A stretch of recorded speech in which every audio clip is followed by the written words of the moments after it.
This meeting is being recorded. We heard that one. Hey, hey, hey, hey. Welcome to the brand new way of doing things. This is our first Noblesse. And in a couple minutes, I'm going to say a few things, and then I'm going to give it to these two beautiful ladies. As I promised, this is all about the animal, and I'll let them tell you that. But let me say a few things.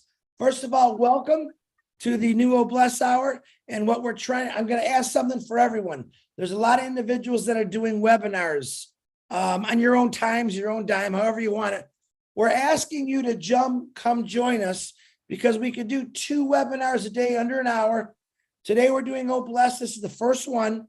It's going to be whatever they present, 30, 40 minutes, and then we'll be done. There'll be no discussion. 8 o'clock tonight, we'll be discussing what they talked about. So we're trying to do 2 a day. So we're asking if you have a webinar now and then you're doing it. This is going to be live streamed 15, 20 YouTube channels. Number one, you're going to get more people because it's going out so many YouTube channels and you're going to get a lot more attention. So if you are doing a webinar out there and yeah, you're paying for it, I get it. Not telling you to stop it, but come join the schedule that Ash put in place for us and you're going to get more coverage and you're going to get a lot more people watching it and it'll be fun. So on that note, this is our very first Noblesse on a Monday. I have 2 very, very beautiful ladies here that absolutely are doing something that I love and I know a lot of you love. So right now, I'm going to hand it over to Jennifer Dickerson and she's going to introduce the guest. And welcome, ladies. The show is yours. Thank you. Hi, everyone. I'm Jennifer Dickinson from Canada, and I just wanted to welcome you all to our new daily routine. I was honored to be asked to host the Noblesse webinar today, and I'd like to thank Chris and Marty for all their help getting us organized. So I'd like to let you know I've been volunteering with this nonprofit for many years, and I have great respect for Belinda and the tireless work that she does, her and her husband Colin, on behalf of all the dogs around the world. So it's my great privilege to introduce my good friend Belinda Morrison, and she's going to tell you what she does with her rescue, CB Rescue. Oh, thank you, Jennifer and Chris, for having me on the webinar today. I appreciate it so much. It's always great to try and get the word out about what CB Rescue does and even rescues and shelters in general.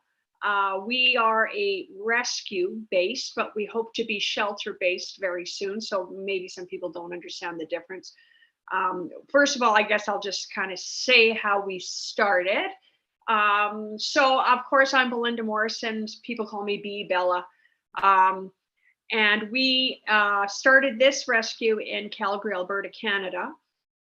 And we started, well, actually, I started about 11 years ago was the first, maybe 12 years ago, was the first dog that we ever rescued. And that was actually in Calgary. It happened by accident. I got to tell you, I wasn't planning on opening a rescue. I was volunteering with other rescues here in Calgary, fostering, walking, doing whatever I could. But I always felt like, I always told my husband, if I had $1 million, I would open up a dog rescue. I always told him that. And I don't know why I had that in my head that I had to have all this millions of dollars to do this. Well, I kind of know now after doing this, but in saying that, there was actually a husky on a chain. And I don't know if you know anything about dog breeds, but huskies are roamers. They like to be roaming. They like to walk. They want to walk 4 or 6 hours. They're kind of an energetic dog. Anyways, this dog was on a chain, and he was at. I just happened to be at my friend's house, and she lived up, and the other people lived downstairs in this house. And she said, "Oh yeah, look in the backyard. There's this dog. Her name's Shakiri, they called her, and she's always on a chain." And I looked at her, and I was like, "A chain? Like, why is she on a chain? Like, yeah, they don't walk her. They don't do nothing." And I was like, oh, I was just mortified. And I went home and I said to my husband, well, I don't know what we're going to do, but we're going to do something about this dog because I cannot sit there knowing that dog is on a chain and it's a young dog and I can't leave the dog there. That's just not going to happen.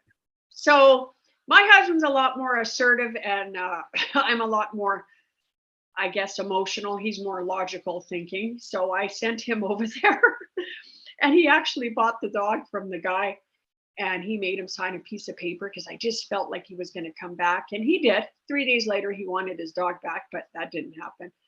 Anyways, we bought the dog legitimately. And anyways, it was my first dog I ever adopted out. I didn't know what I was doing. I didn't know how to do it. I knew nothing. But I did the home check for the dog and I actually went there twice. And anyways, I found her a beautiful home and she actually just passed away last year. She was 12 years old. She stayed with that family all this time. And I was like, wow, if I can do this, hey, I can do this.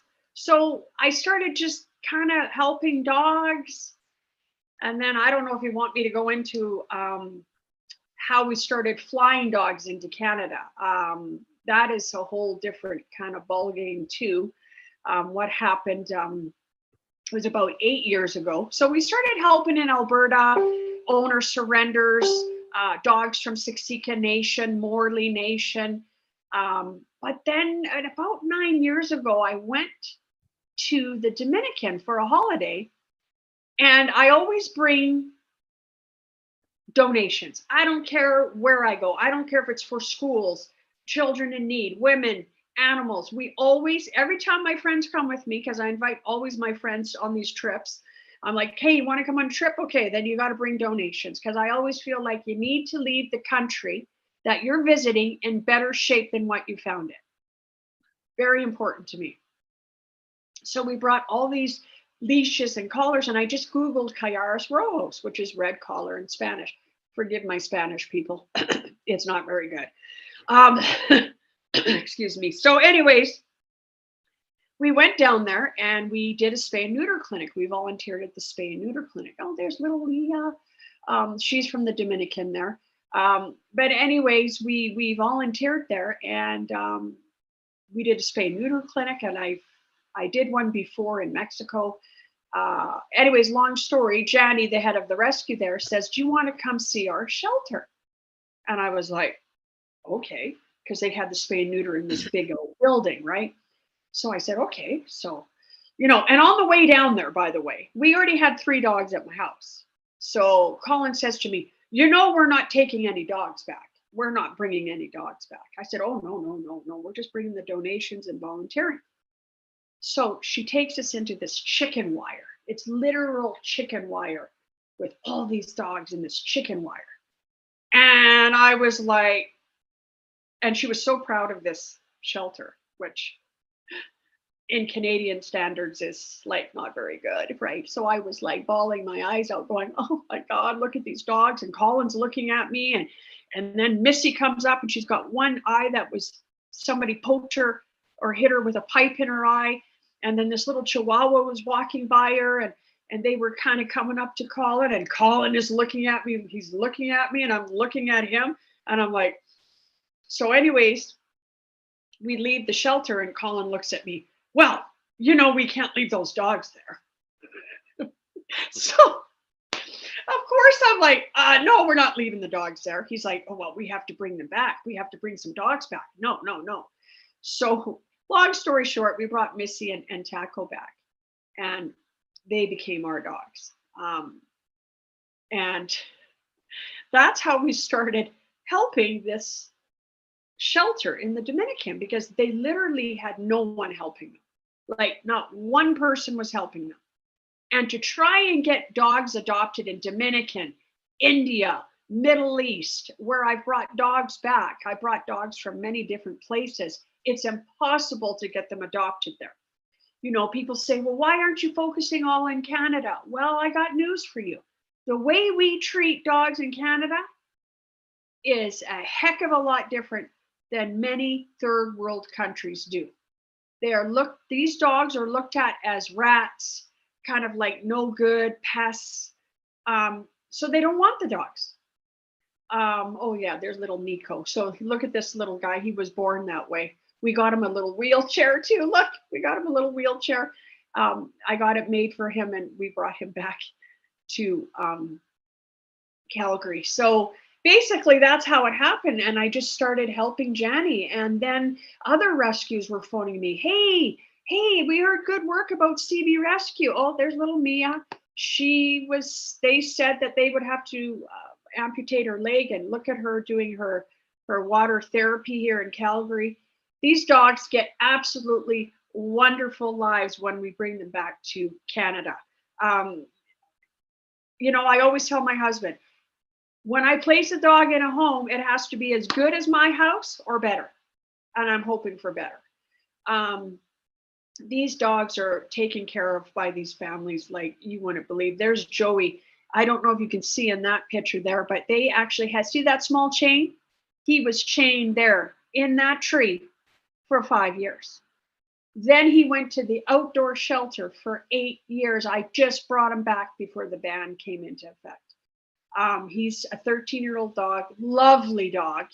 But these dogs would get no chance of life. They're either going to be poisoned, bludgeoned to death, ran over, acid thrown on them, burned. Joey, you can see the burn mark right there. Do you see it right there on him? These dogs are tortured. We just brought some huskies back from Qatar, and you don't want to know the life that they had. In the hot and humid heat in tiny kennels, they were abused in every way you could ever imagine. I can't even get into details because it's going to be too much for most people to hear. But let's just put it this way: abuse in every way you could ever imagine. Yeah, and I'm talking physical and sexual abuse with these animals. It's absolutely disgusting. This is what people do. This is what they do to these dogs. And without us bringing them back to Canada or US and getting them homes, these dogs will die. They will not have any quality of life. So my rescue is very much, we don't discriminate against breed. We don't discriminate. Look at little Papita. Oh, little puppies. We don't discriminate against breed or location of the dog. A lot of people will say, yeah, you know, how come you don't help in Canada? Well, we do. We help a lot in Canada, in Alberta, Saskatchewan, Manitoba, BC, Ontario. But you have to understand, when someone reaches out, or if I know of a dog that's in need, I can't turn my back. Like, I just can't turn my back. Oh, sorry, well, you're not from Canada, so I'm not going to help you.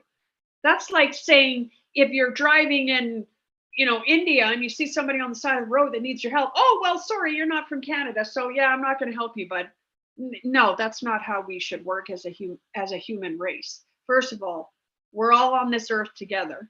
These dogs do not get asked to be born on this earth and treated so horribly. They don't ask for this, and humans don't ask for it either. And we should be helping humans wherever you live, and dogs wherever they are born. Yeah, I mean, this Emma, look at her. She's got that. Look what they did. They took a machete to that dog. She's living a great life in Toronto right now. Here's Max, the German Shepherd dog. This was a sad case. You see that chain right there? This dog is so kind and loving. You have no idea. All these dogs right here, kind and loving dogs, despite their abuse and torture. He was dragged behind a motorbike on the rocks, screaming in pain. And then they tied him to the pole there. And I just brought him back a few months ago. He's living in Saskatchewan with a lady and a man, Roxanne and Kenny. They have two of my dogs there, both of them from the Dominican. And he is getting treatment like you wouldn't believe. He goes to water therapy. He gets acupuncture. He is, it's just crazy. These dogs are treated like kings and queens, as they should be, in my opinion, when they come to Canada, and they are given such a great life. How can I not do this? How can I not?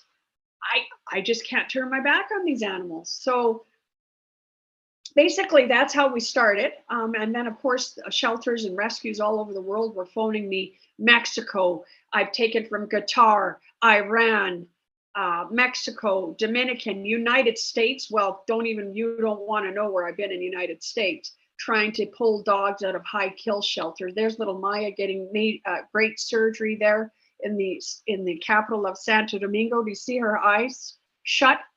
Yeah, we did surgery on her eyes there. The spay and neuter clinics, as you can see there. There's Chloe. She was treated for heartworm. I brought her back to Canada. She's healthy.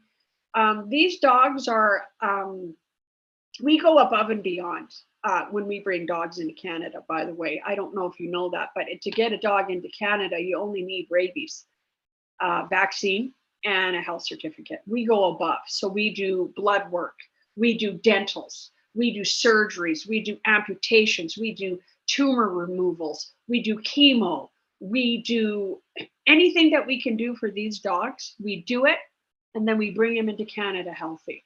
Not only do we bring dogs healthy into Canada, when they, between 2 and 4 months, they get blood tests again when they arrive into Canada. Why do I do that? I am probably one of the only rescues in all the world that do this. Even after adoption, they get blood work done because I don't want to miss anything. I want to make sure that every dog is healthy and with nothing that I missed. And if it is missed, then we correct the problem. So again, people are miseducated about how we bring dogs into Canada. Are we bringing sick dogs into Canada? No, absolutely not. I don't want to bring dogs sick into Canada. Why would I do that for? It's going to cost me $10,000 here, $1,000 in the Dominican or Mexico or Iran or wherever I bring the dogs in. From South Korea, I brought dogs in from South Korea. Like I said, all over the world, people are really, they hear the good work that we do. They see the care that we give these dogs when we place the dogs. I don't just hand out dogs and people give me an application. Here you go. No. So what do? Like we do an interview. I do an application. We do a home check. We have a great home checker that we've got a 10-page checklist, what we look for in a home. You know, we do a trial week. So we know that the dog is going to be happy in that home. We also provide a trainer to the house. Most rescues do not do that. Does that cost me money? Yes. Running my rescue at high standard, does it cost me way more money than somebody that doesn't care? Yes. But I told my husband the day that I started this rescue, if it isn't about the dogs, then I will not rescue anymore. The dogs have to be number one. If it's going to be anything else, I'm not doing it. I will not have a part of it. I do everything 110% in my life. I was a personal trainer for 30 years, a nutritionist. Nutrition is very important to me when it comes to the dogs. Again, we feed the dogs raw food and fruits and vegetables, and I just don't feed kibble. Yeah, I'm a little bit out there, I guess, when it comes out with the dogs, but there's our place in the Dominican. We're actually working on that right now. We are building a physical shelter in the Dominican. Once we do this physical shelter for the dogs, we actually want to build one in Alberta. Then I want to build one in somewhere in India. I would like to build one in the Middle East. I would like to build one in South Korea.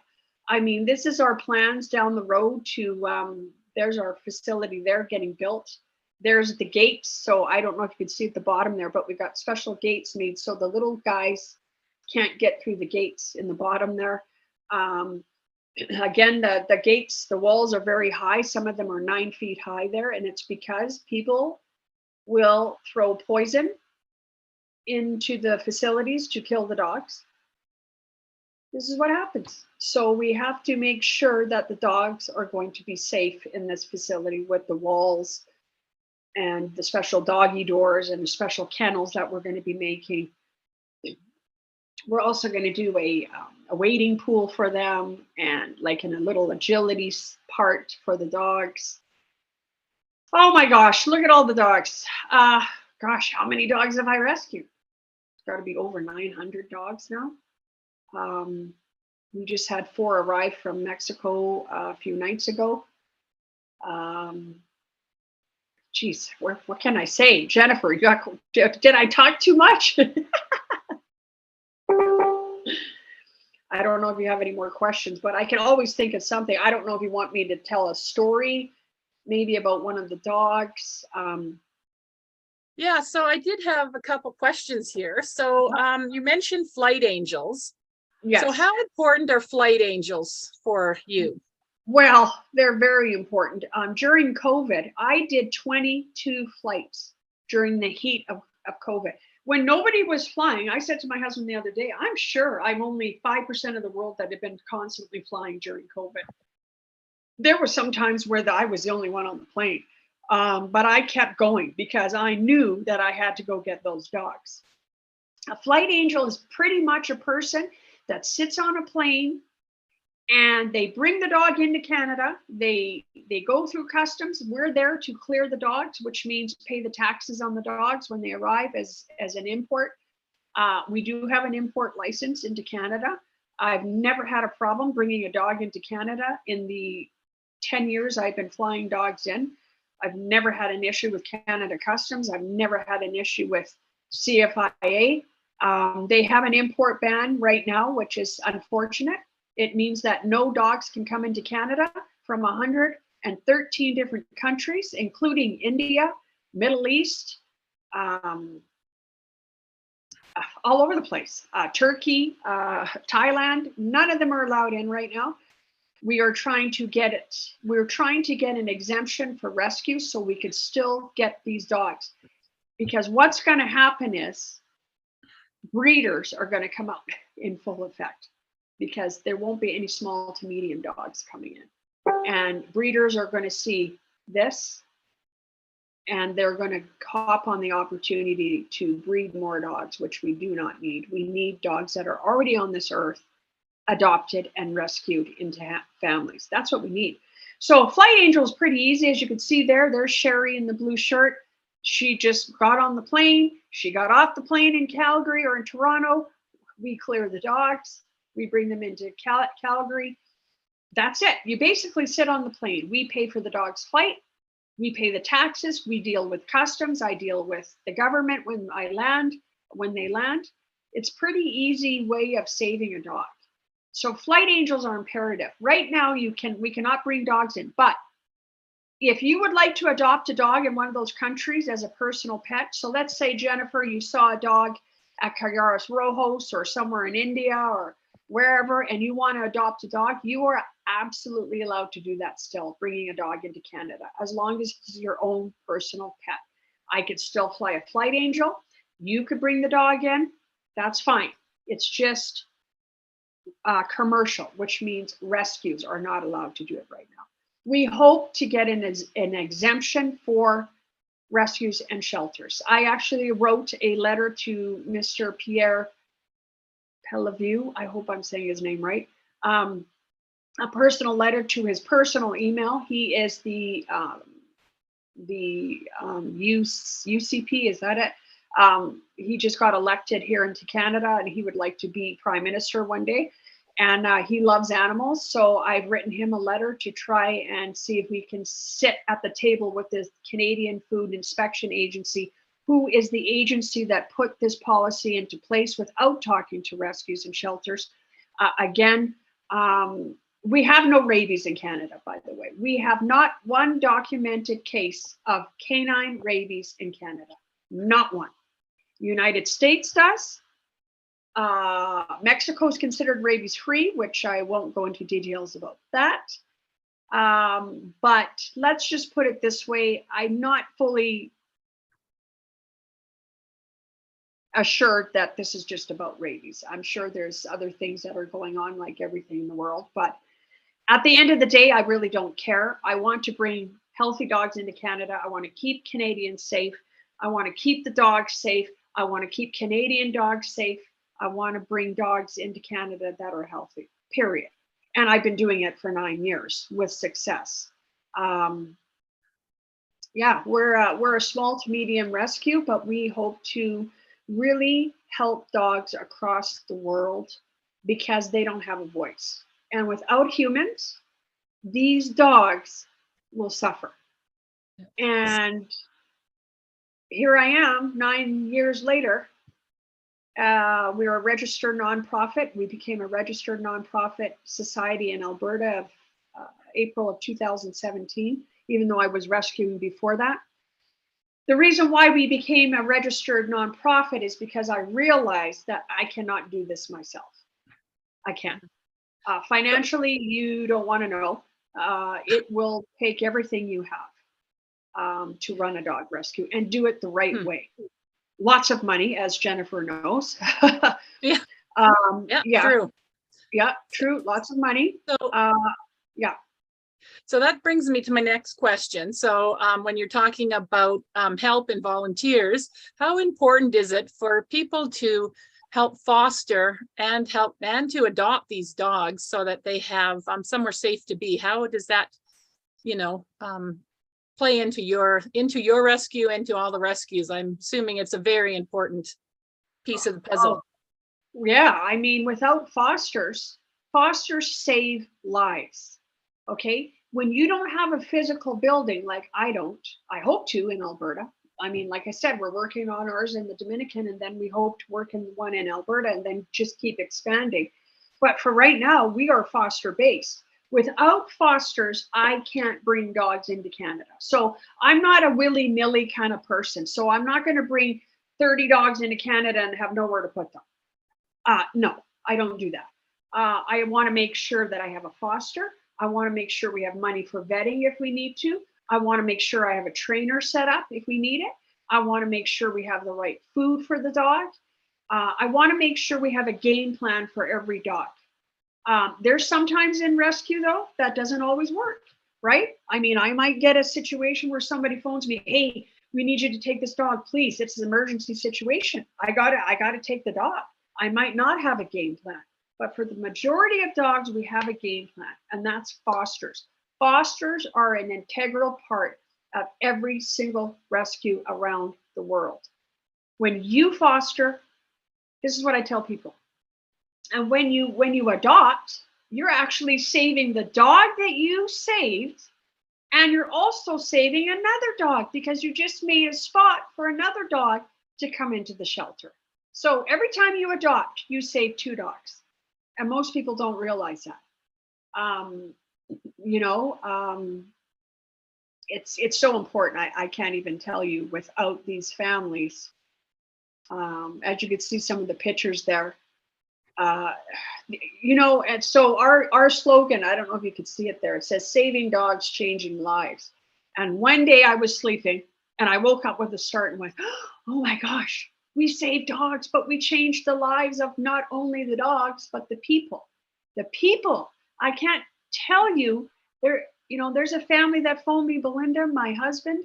I won't say their names, of course.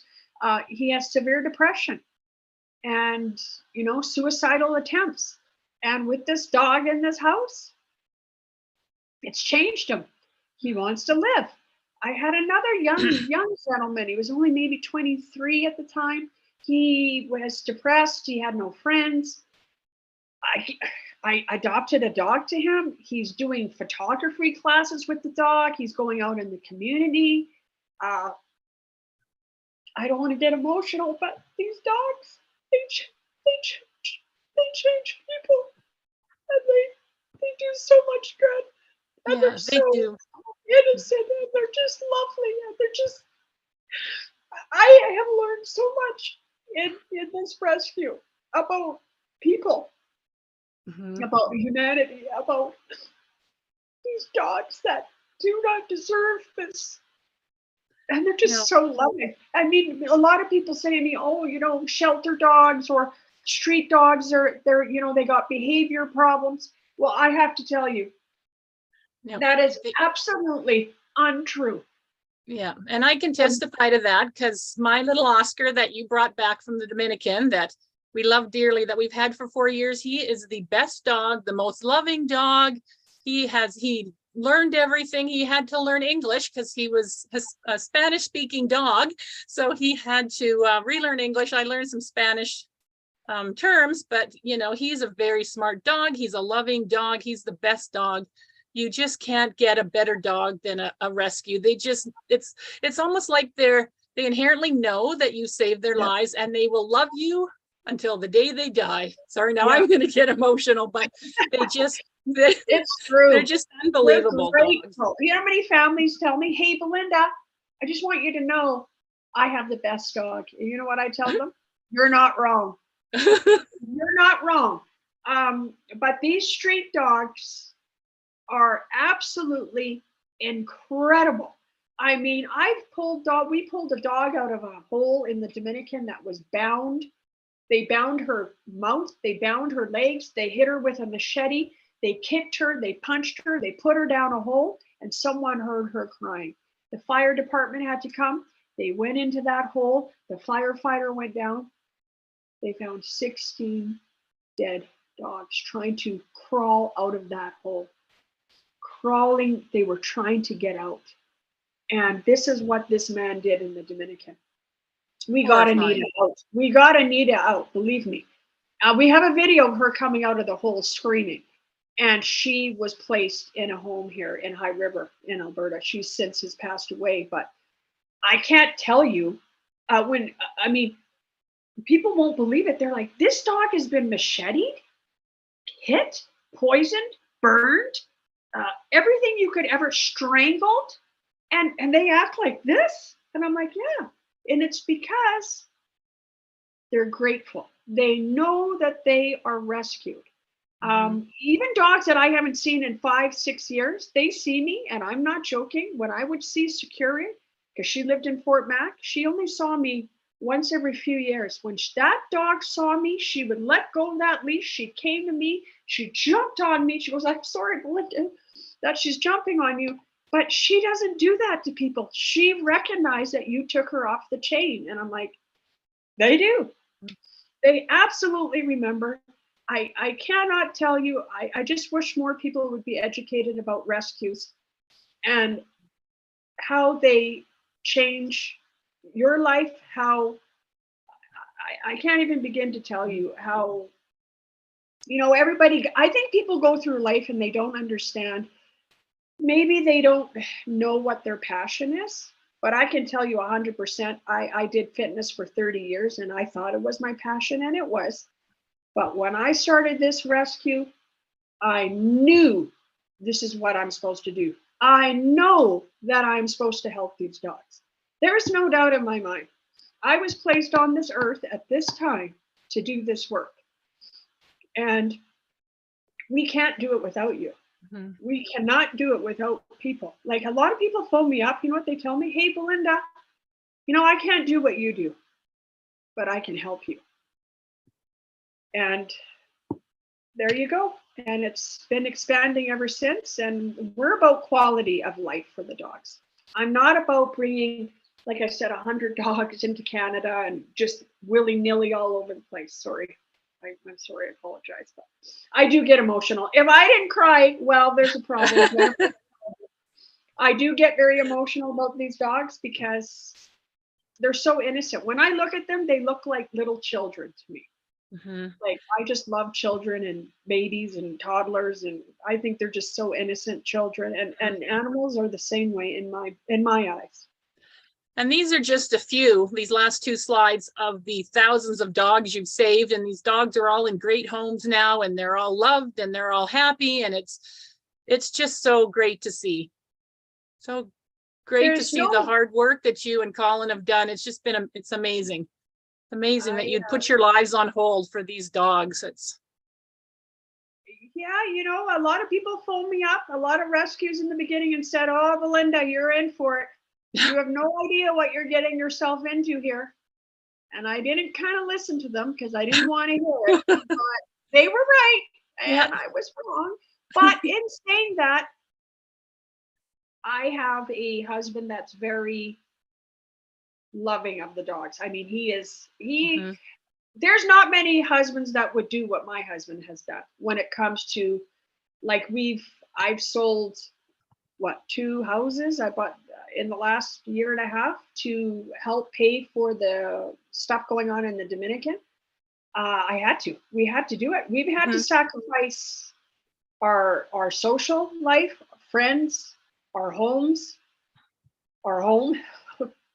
I was homeless for 5 months until we figured out what we were going to do. I mean, we didn't know what was going to happen, but my husband is he's like, you know what? We got to do what we got to do to sacrifice, to get ahead and to help these dogs. And he's willing to do it.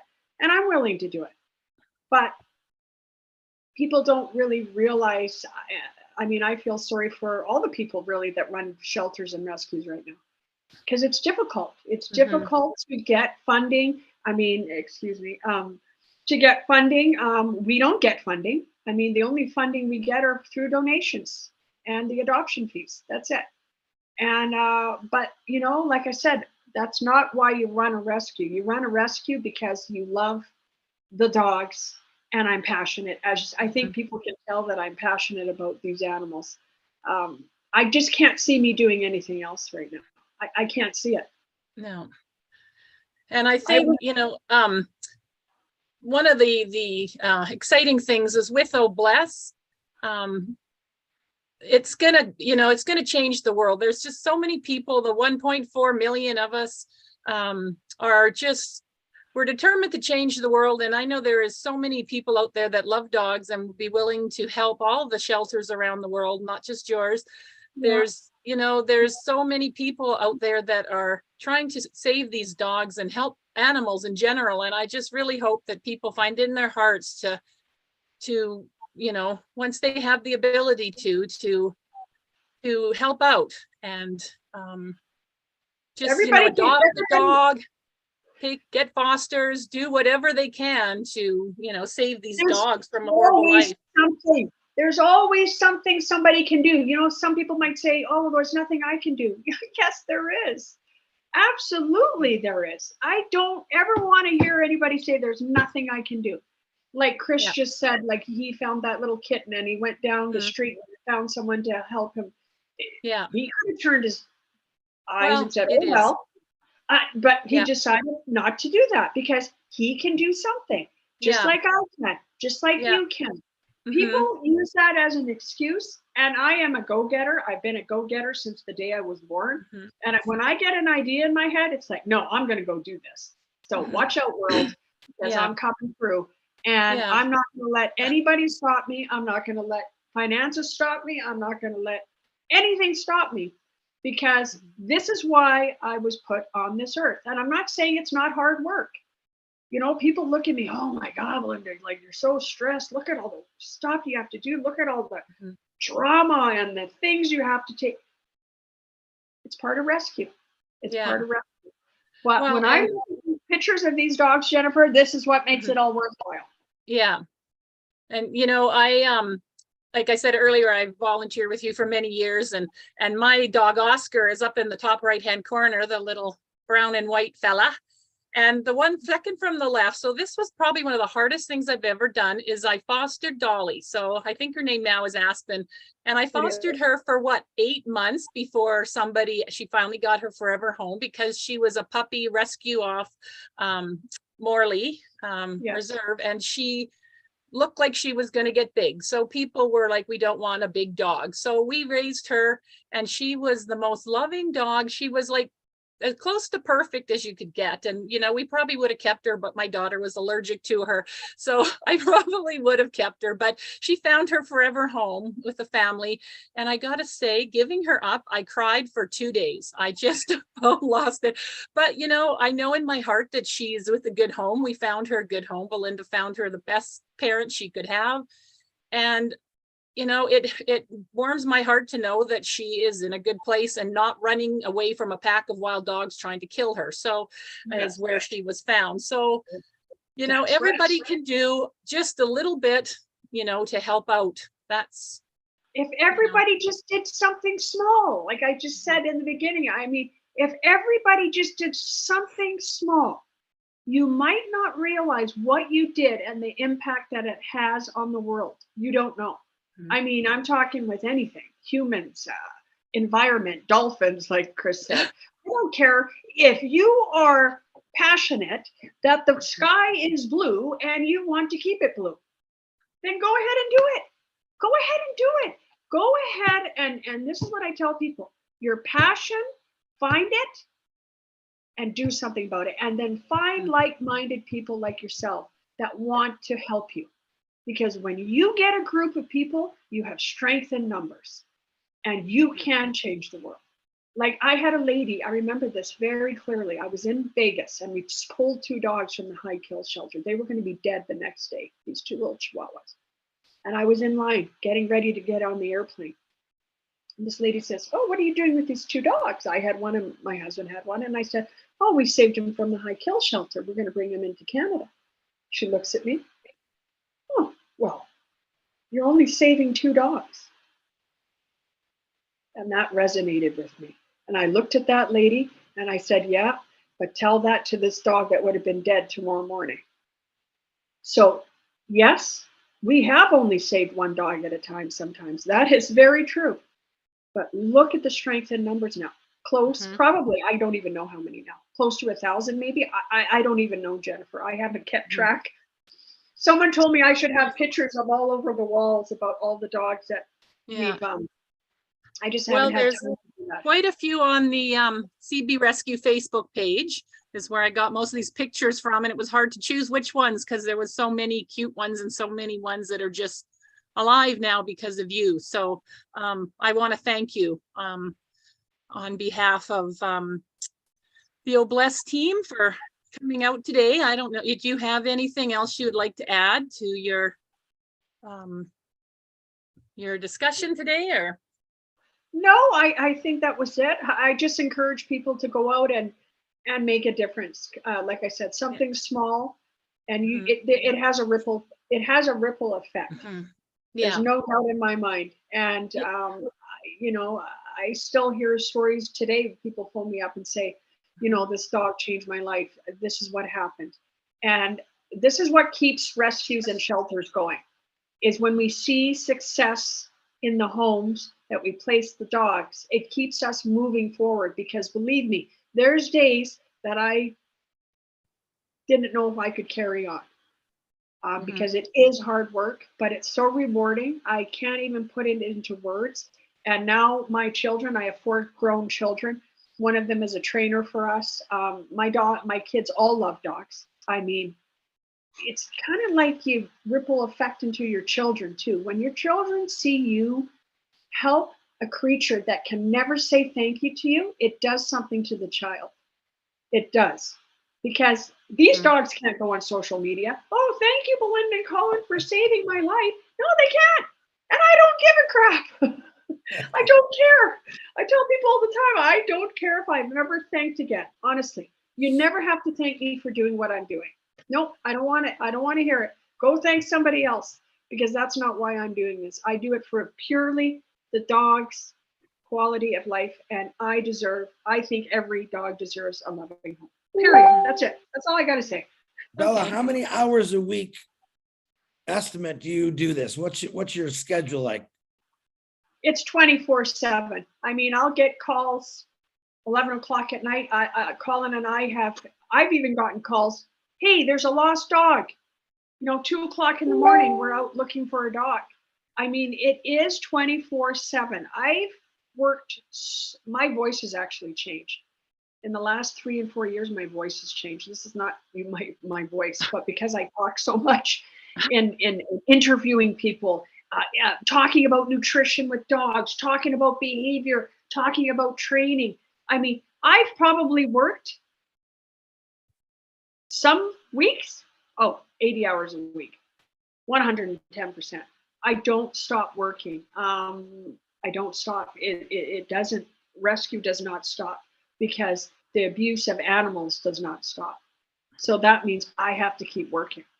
I never thought that I would work this many hours and have to pay to work in my rescue. But that's what's happened.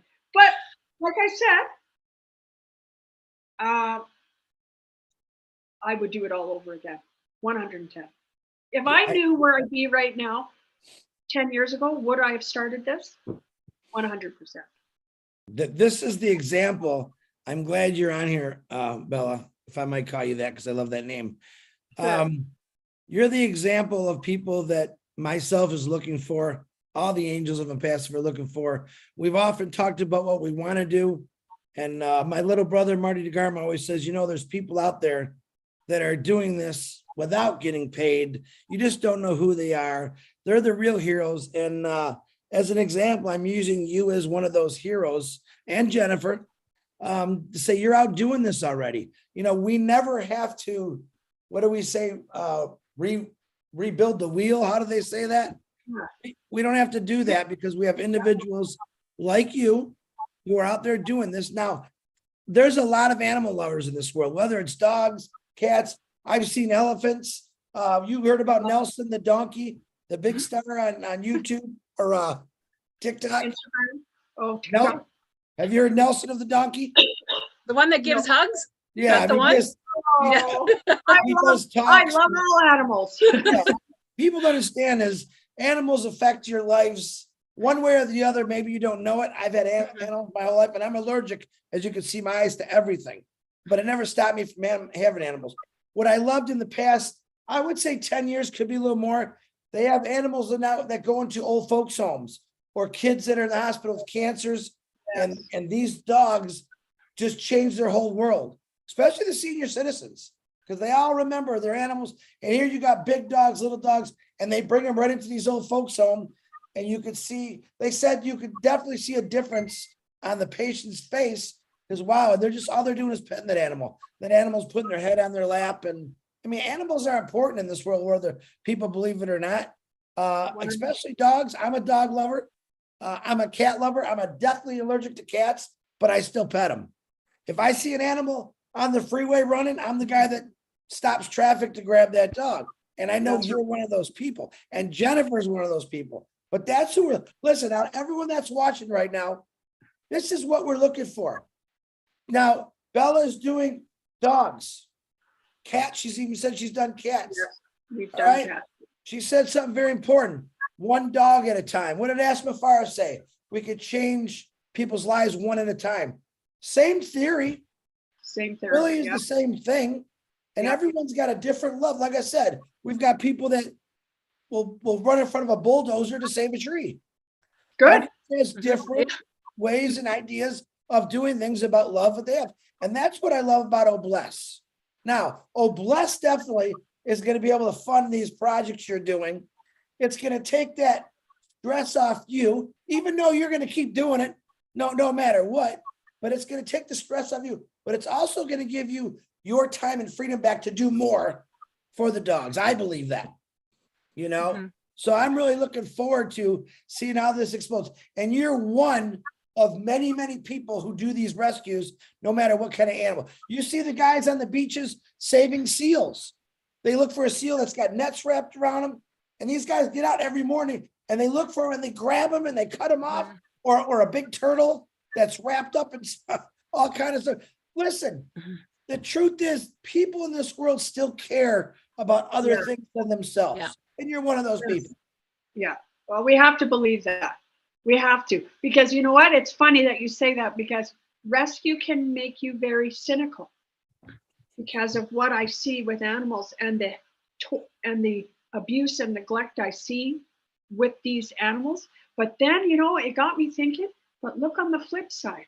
Look how many people want to help. Look how many people want to, hey, Belinda, we're going to help you. We're going to help you. You have to keep focused on that, because if you focus on the negative, you will stop as fast as you could shake a stick at. If you You look know, behind me, Bill Musk, my brother Bill Musk, he made me this quick picture. Check it out. We got some animals on the old Oh, bus. that's awesome. Thank you, Bill. Oh, look. Isn't that cute? Oh, that's I sent it cute. to I already sent it to Jennifer. She could send it over to you. Yeah, I will. And I thought that would be a little surprise. So sweet. Yeah, no, you're a sweet person that because tonight. people don't realize, like you said, what it takes to do something like this. Yeah. It ain't I like didn't know. yeah, you're not. When you said you were homeless for a couple months because you were selling things to keep this going. Yeah. Selfless Yeah. person. I love that. That's what I wish everyone, boy, if everyone turned into you for 1 hour, can you imagine 1 hour of the 24-hour day, how great the world would be for 1 hour? It would be awesome. ridiculous. It would be so good. And I think that we can do it. I think that honestly, I have faith in humans that we can overcome, everything, greed and there's nothing better in life than helping someone or something that can never say thank you. We're a very social, people are on TikTok, Instagram. Oh, look, I gave $100 to this, whatever. It's not about that, guys. It's about doing things without anybody even knowing that you're doing it. Mm-hmm. Right? I mean, I'm not going to get all religious, but in the Bible, it does say that. I mean, it says that, when you get rewarded for all the things that you do and nobody knows what you do. That's not why you do it. You do it because it's the right thing to do and because you want to change the world. Not for credit, not for thank yous, not for people thanking me. I don't want it. Honestly, I'm just happy to do this. And I'm happy that Jennifer told me about ONPASSIVE and I, because she knew that I was running this rescue, and she's like, oh, that Belinda, she needs help. Yeah. The minute I heard about Oh Bless, I was thinking about all the charities I work with, and I was like, oh, Belinda needs this. Oh, this is going to be so good for the dogs. This is going to be incredible. And people around the world will help out, and we'll get these dogs saved, and we'll get all the animals saved, because I'm an animal lover, and I help out wherever I can. And, I've actually seen some horrible things. And one of the worst things I actually saw, because I've never been to surgery, but I watched them pull a straw out of a turtle's nose. When I was in Maui, they found a turtle on the beach and there was a straw sticking out of its nose, and they actually had to pull. It was the most horrifying thing. And I have not used a straw since. I was just like, yep, no more straws for humanity. No, they got to go. Exactly. Plastic bags, bye-bye. Yeah. Straws, Mhm. bye-bye. Yeah. I mean, you think that your little choice does not make a difference, but it does. Yeah. Because like I said, strength in numbers. Mhm. We can do great things as a group. Yeah. And I don't care what anybody says. I know this to be a fact. I do. Yeah. 100%. And we on passive, I can never say that word, Chris, on Passivinians. Is that what it is? They're a passive, something like that. Us people of ONPASSIVE will change the world. Yeah. We will. Yeah. Brand ambassadors is much easier for Brand me to do. ambassadors. There's the Well, listen, I want to personally thank you, Miss Bella. Jennifer, thank you for bringing us this young lady. Now, You're welcome. we are going to be doing a discussion and feedback at this at 8:00 tonight. You're more than welcome to join, where you'll hear feedback. There might even be a question or two. Me, I have no questions. Actually, if I got a question, I'm just going to call you, Bella. You did a very good presentation. You explained everything. You showed your heart. Your heart is definitely on your sleeve, and that's what we're all looking for. And there's a lot of animals. Mine's sitting right next to me, looking at me like, who am I talking to? Animals, believe it or not, do change the world. And yes, a lot of them are abused with like a lot of things, but I say, let's stop the abuse. You have an individual, and I say, I want to put Bella out of a job. I want to put Bella out of a rescue job, because I want people to treat people and animals with respect. And I would rather say, remember that Bella lady that changed the world because she was saving dogs? And you're not at once, you're everywhere, all over the world. That blew me away when I heard that. But I want to be able to say, hey, guess what? Bella's in Hawaii right now, relaxing, because everyone's being good to animals now. She brought out something that was so I special. hope. I hope so. But she'll go to Hawaii and she'll go to the shelter and she'll rescue dogs there, because she's done that before. I know that for a fact. You can't take it out of her. You can't. You'll never be able to take it out of her now. She's addicted to helping. So impossible.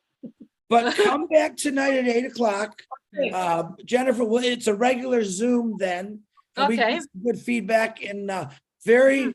You know what? I'm not going to say impressed. I'm going to say, wow, I love seeing. There's a better word I can use and say I'm impressed with what you do. I'm thankful for what you do. Thank you. All right. And I'm not going to say I'm impressed by you. I'm amazed by you. Or I don't think there's a good enough word for people like you. And I'll think of one sooner or later, but I want to thank you for coming on here and blowing us all away. And Jennifer, thank you for listen, I'm asking everyone out here that's listening right now. Go look for people like Bella, because they're gonna show you the way. And I don't care if Bella's doing the animals. We have people that are out taking care of homeless kids with no water, food. Those are the people we want, and those are the people we're gonna say, hey, you've been doing this for 20 years. She's been doing it for 9 years. She knows what she's doing. All right. Funding. I just need a little bit of funding. I could do more. But then along the way, you're gonna find out that, like Bella did, it's gonna get in your blood and you're not gonna want to stop doing it, which is gonna create a massive amount of people just wanting to give all the time. It's a great feeling to give. It's also even a better feeling when you're actually helping, making a difference. So I thank you very much, lady. And I'm giving you two the last words. Well, I just wanted to thank you, Chris, and thank OBLESS and thank ONPASSIVE for giving us the opportunity to come and share our rescue with you. I say our because I'm a volunteer, so and it's close to my heart. I know Belinda does 99% of the work, but you know, this is a hard thing for me as well. So I just wanted to thank everybody for listening to us, and I hope that if you find in your heart to go, either go to cbrescue.ca or any local shelter, any rescue in your area, and help them out, help the dogs out and change the lives of these dogs. So I just wanted to thank you, and I'll hand it over to Belinda if she has anything else to say. I think I've said everything. I don't know what else to say, but thank you so much for having me. I truly appreciate it, getting the word out and what we do. And I think people can see what the work that we do. And it's not like some big organization where you don't really know what's kind of going on. When I say, hey, we picked up a dog, it needs surgery. You could see us do the surgery. You could see us take care of the dog. You could see the dog fly into Canada. You can see the dog in the home now. So you see the progression of the dog. And I think that's really lovely. And I think it takes time for people to trust people. It does. That's one thing I've learned. People need to, hey, is this Belinda for real? Is she let me watch her for a bit. I think I gotta see this lady, what she's doing. But you know what? And then they see and they say, yeah, that lady's legit. She's legitimately going from A, B, C, and D. And you can see the progression of the dog. There you go. That's it. Beautiful. And I do want to apologize to our hard of hearing or deaf community. It was a late start. I forgot to turn on the CC. That was turned on because Marty was the host. And Lynn Nakamoto, thank you for reminding me. And we turned it on for you. So if you want to know anything you missed, call me or text me and I'll text it to you. But ladies, I love you to death. Bella, keep doing. Tell your husband I said I'm giving him a big shout out too. Colin, I believe his name was. Keep doing what you're doing, man. That's another good thing. A loving couple that's doing something together always makes it work. So thank you very much. Just to let you all know, it's almost 1 o'clock, and you've seen how much was said at 1 o'clock because we didn't have a Q&A or anything like that. So we're looking for more stories every single day. We want to do something different, but tonight feedback on the animal rescue. We want to hear what you got. And ladies, thank you again. Thank you so much. Hey, goodbye. Bye, everyone. Bye. Bye.